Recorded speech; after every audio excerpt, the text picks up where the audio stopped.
So right now we are walking along the Lafayette Road near the Brotherton cabin. In a few moments, thousands of Union troops under the command of Brigadier General Horatio Van Cleve would ascend from this area into the woods and smashing into the flank of Major General Benjamin Cheatham. Will the Union be able to succeed and end the Battle of Chickamauga? Let's find out.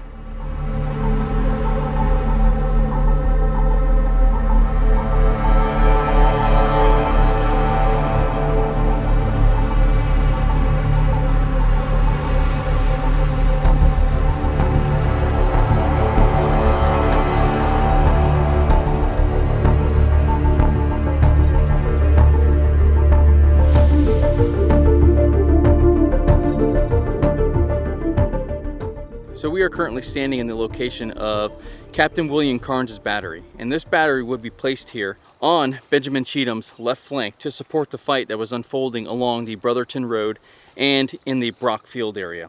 Now his battery consisted of 2 6-pounders and 2 12-pound howitzers, and to the right of Carnes' battery would have been the 38th Tennessee under the command of Colonel John Carter. Now, to try and keep you as oriented as possible, in this direction we are facing the Brotherton Road. Panning a little bit more to my right would be Poe Field. Now I'm going to pan to my left, and in this general direction you have the Lafayette Road in the area of the Brotherton cabin. So Carnes had his battery in this general location on Benjamin Cheatham's left flank, supporting the attack unfolding there. Well, just like the theme here at Chickamauga, the Union was getting ready to launch an attack of their own.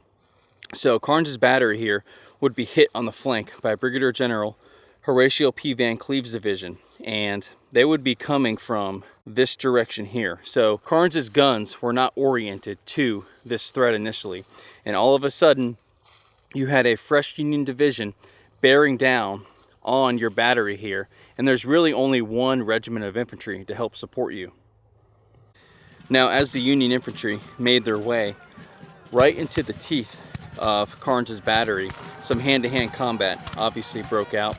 You had some of these guns that were prepared to be loaded, reoriented and firing double and triple canister into the ranks of the oncoming fresh Union division here. You had horses beginning to fall, men beginning to fall rapidly. There's even an account of Carnes and one of his sergeants firing one of these guns several times before retreating. Now, before that sergeant was able to retreat, he would be riddled with bullets, and Captain William Carnes here was able to escape capture and live to fight another day. But this is the location of Carnes' battery, originally here to support Benjamin Cheatham's attack along the Brotherton Road. And as you can see, these guns are facing one direction, and then all of a sudden you had Union infantry in this general area advancing straight towards us on the camera here. And like we've touched on in previous episodes, artillery was really hindered here at Chickamauga.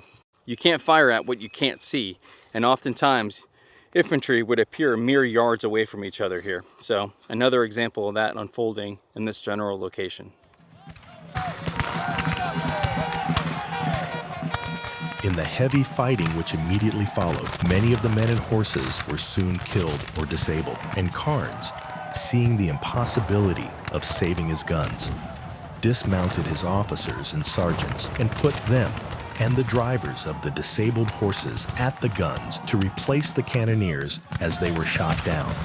Giving the enemy double charges of canister at close range, drove back the line in his front. But as he had no support on his left, the Federals swung around the battery until it was almost surrounded. Finding it impossible to hold longer, Carnes sent his few surviving men to the rear, and with his sergeant, fired his gun a few times as rapidly as possible to keep back the fast-closing lines. Lieutenant T.L. Massenburg. Now, just as Van Cleve's division was coming through capturing these guns, Major General Alexander P. Stewart for the Confederates would begin launching his attack. He was directed to move towards the sounds of the guns. So as this battery was being captured, General Alexander Stewart was getting ready to launch an attack of his own, and the Union, again, their success would be short-lived in this location. Now we've moved slightly behind the Carnes battery here, and we're facing the direction where Major General Alexander P. Stewart's Little Giant Division would be ordered to move to this area. So they were advancing in our general direction. And he deployed his men in column formation with his least experienced troops in the front. And that was an Alabama brigade under the command of Brigadier General Henry Clayton. And Henry Clayton's Alabama brigade would advance through this general area and towards Van Cleve's Union division, who had just captured the Confederate guns here. Now just imagine the forest here before you would have been filled with smoke.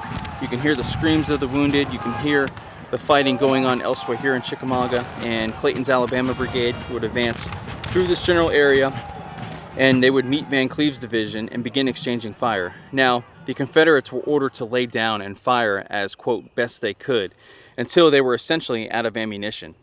Now, after Clayton's Alabama brigade was out of ammunition, they essentially had to withdraw. So despite their inexperience, they held their ground and took the fight right to the Union. Now, following Clayton's brigade, Brigadier General John C. Brown's Tennessee brigade would slowly advance, taking heavy casualties.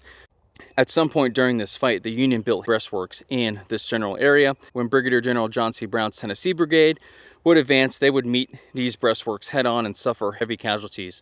One soldier from the 32nd Tennessee describes this area as a cyclone of fire, and another member of the 18th Tennessee would state, our field officers were all wounded. So within minutes, John C. Brown's Tennessee brigade was getting chewed up in the woods of Chickamauga here. Did you ever note the thickness of raindrops in a tempest? Did you ever see the destruction of hailstones to growing cornfields? Did you ever witness the driftwood in a squall? Such was the havoc upon Clayton. Lieutenant Bromfield Ridley, A.P. Stewart's staff. Now, like I always try to do, I try to show you this battle from a few different perspectives here. So just through the foliage here, you can just make out the statues or monuments to Carnes' battery. And we're in the general area where Van Cleve's division would have advanced through. So we're probably pretty close to the point of being noticed by Carnes' battery here. And you can just make out some of the muzzles to his cannons are facing the opposite direction here. So just imagine 3 brigades of Union Infantry just appearing out of nowhere on your flank.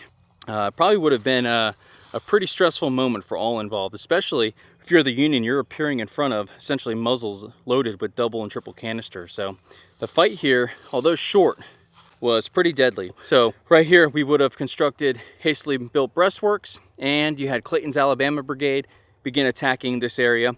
They essentially held their ground until they were out of ammunition. And then you have Brown's Tennessee brigade come up to this general area. They suffered pretty heavily, but they were able to recapture Carnes' battery. And slowly but surely, A.P. Stewart's counterattack was beginning to push back Van Cleve's division. And again, the Lafayette Road is to our back. I would say anywhere between 50 to 75 yards. So you have a main artery about to be overrun with Confederate infantry here. So now we're going to move to our second stop here, exploring the breakthrough of the Union line here on September 19th of 1863. All right, so we've changed locations here, so I'm going to reorient you as best I can. Now, straight ahead is the Brotherton Road. Now, beyond the Brotherton Road is where Van Cleve's division would come up from the Lafayette Road and slam into Carnes' battery, and then you had A.P. Stewart's attack coming from this direction here. Now, again, Cheatham's division was assaulting all along the Brotherton Road. His attack began stalling. He began losing momentum, especially on the left flank where Carnes' battery was, but there was still fighting in this general direction, especially with the arrival of A.P. Stewart's fresh Little Giant division. So we're in the position of the 75th Indiana Infantry Regiment. And as fighting was unfolding here, Corporal James Stewart of the 75th Indiana, who was a color bearer, took a round to his right hip.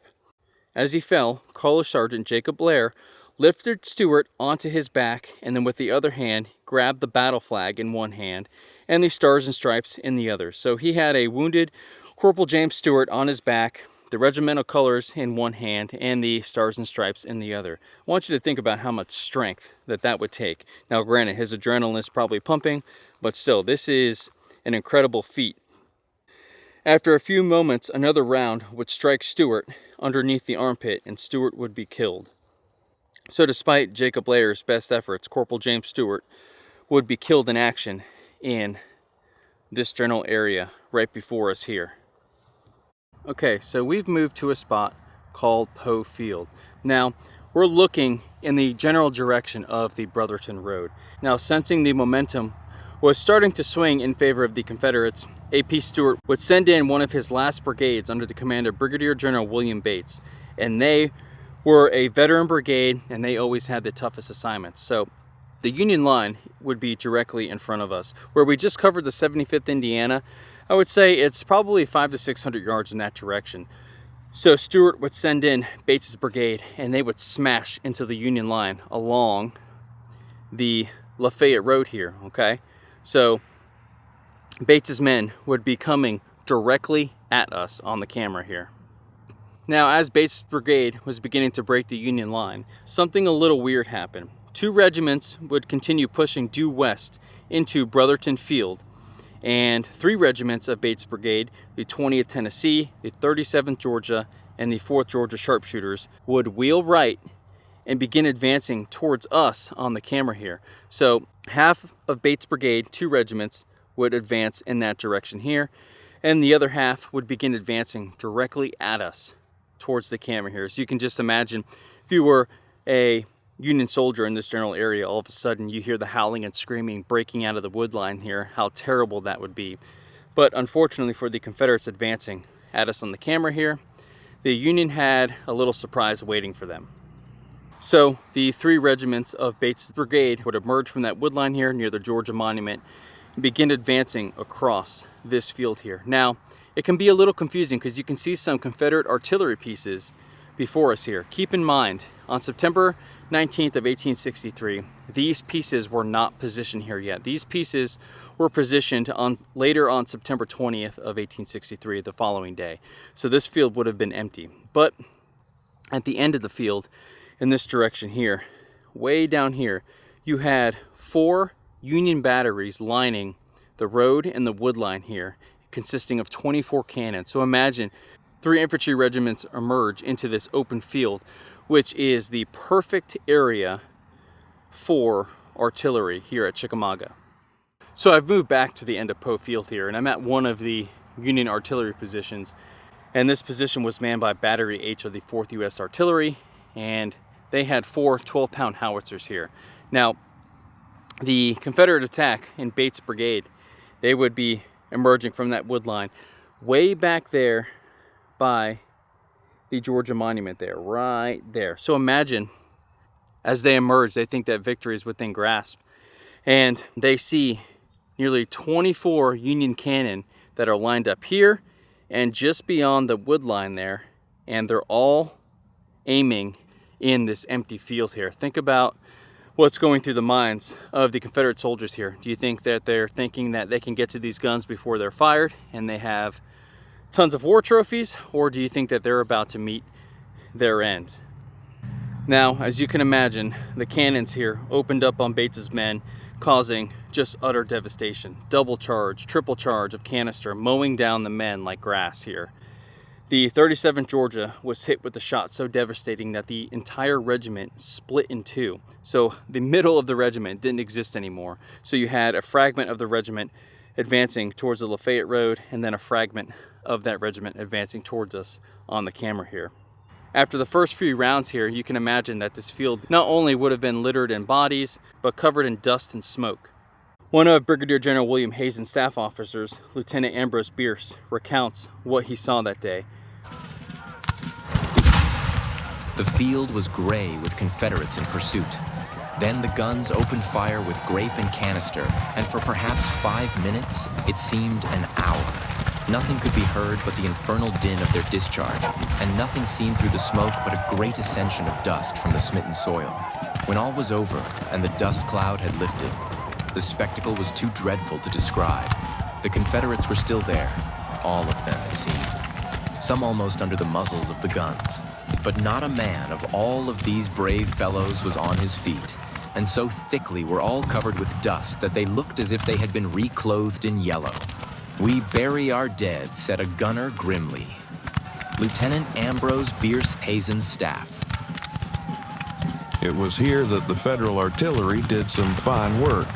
As soon as their men had passed to the rear, they opened with canister and shrapnel, mowing our boys at a fearful rate. We were so close together that I actually heard the dull thud of the iron hailstones as they struck my comrades, leaving me alone and untouched. W.N. Smith, 37th Georgia. Now, following the battle here at Chickamauga, Confederate President Jefferson Davis would visit the battlefield in October. He was touring this portion of the field when he noticed several dead horses. Each of them he asked whose horse it was, and he was told General Bate. Impressed by Bates' bravery, Davis promoted him to Major General and gave him command of his own division. Bates would lose nearly 25% of the men he took into Poe Field here, and despite the success of A.P. Stewart's attack, essentially breaking the Union line, he could not capitalize on those gains because there was just no support. So in turn, this brief breakthrough and having victory within your grasp was lost.